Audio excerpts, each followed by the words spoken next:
Of course மெத்தபட்டமைன் போன்ற cocaine போன்ற விஷயங்கள்லாம் அவங்க அப்போ பெருமளவு புழக்கத்திலையும் இல்லை.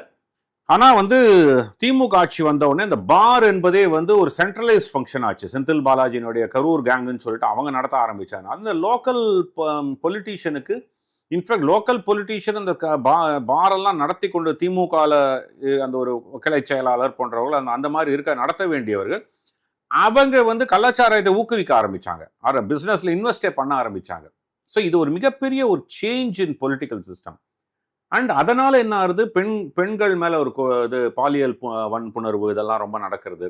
மீடியா பாலாரும் தேனாரும் ஓடுதுன்னு ஒரு பிம்பம் கட்டமைச்சாங்க. நீங்க நெகட்டிவா முடிஞ்சிருக்கோம் சார். அவங்களுக்கு நிறைய நெகட்டிவா இருக்கு. நான் தான் கிட்டத்தட்ட லாஸ்ட் ஒரு 6-8 மாசமாவே பல விவாதங்கள்லயோ இல்லை பி குருஸ்ல பேசும்போதோ வேற எங்க பேசும்போதோ நான் ட்விட்டர்ல பதிவிடும்போது நான் என்ன சொல்லிட்டு இருக்கேன், 2026 திமுகவுடைய வீழ்ச்சியில திமுகவை விட அதிக பங்கு அளிப்பது ஊடகங்கள்.